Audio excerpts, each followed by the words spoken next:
This is great. All right. So we're gonna just give another snippet here because you're sharing about like questions to ask your kids, how to engage your kids. Yes. And some of the things with parents where they're like, how was your day? What did you do? And an open-ended question. Right. But So what and I yeah, do, exactly. I that's exactly what I do. Okay. Is that what you just We've been socialized to ask questions. They're very standard questions, like you just said, Kim. How was your day today at school? What did you do today? And you get an answer similar to what you did get you do today? nowhere. Nothing, right? How was your day? It was good or it was fine. Yeah.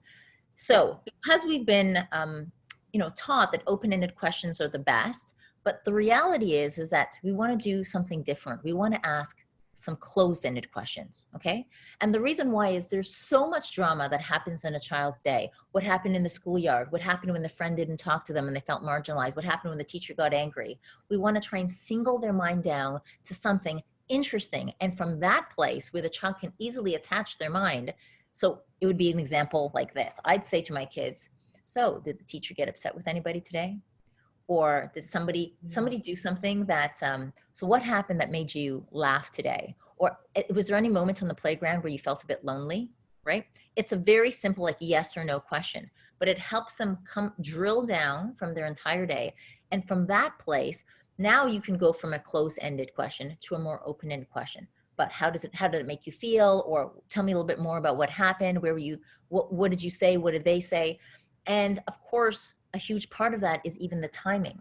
Because if you ask the kids that after a day at the end of their school day, they're already overwhelmed. They're now trying to like, it's kind of like after, I don't know, something like we're just in the middle of like preparing for an entire like hosting.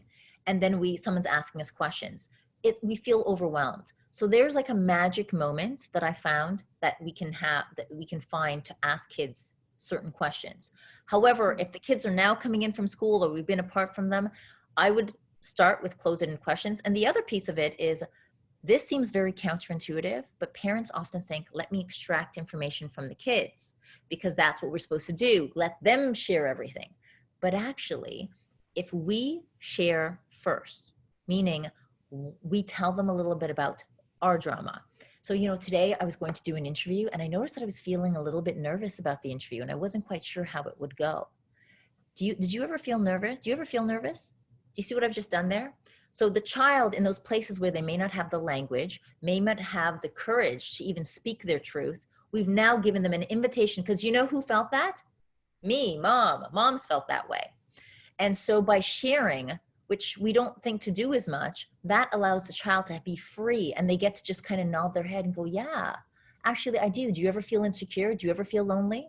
I mean, here's the thing. Every one of us at some moments in time might have felt lonely, but we might not think to ask the kids. If we even ask if they feel lonely, that takes a lot of courage for a child to say, actually, I felt insecure and lonely on the playground.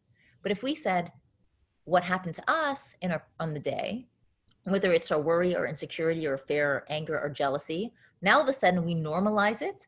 We allow the child to feel safe. And now it's an invitation into the world. So because this is a place where parents often get stuck, which is what questions to ask, I have a gift for everybody. And if you go to buildgreatminds.com/gift, it is basically a book that I've written, a little ebook. It's really short. It's really snappy. It's got 100 questions you can ask your kids, but it also walks through a lot of the finessing to ask your kids extraordinary questions. And, you ask them, Yes, please. I'll take any of that. That is the go check most it out. Yeah. important thing. buildgreatminds.com/gift. Okay.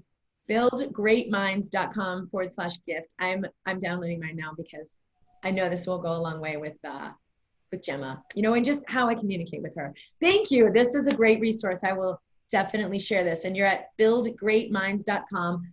Ria is a relationship specialist who's developed an emotional intelligence course for kids to be added into their regular curriculum, which I have shared is like the most important part of what they could possibly be learning.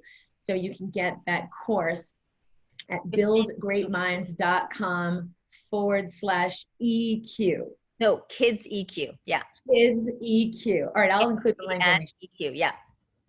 All Yeah. right, thank you. You're Thank so you. welcome. So helpful. Great talking to you today.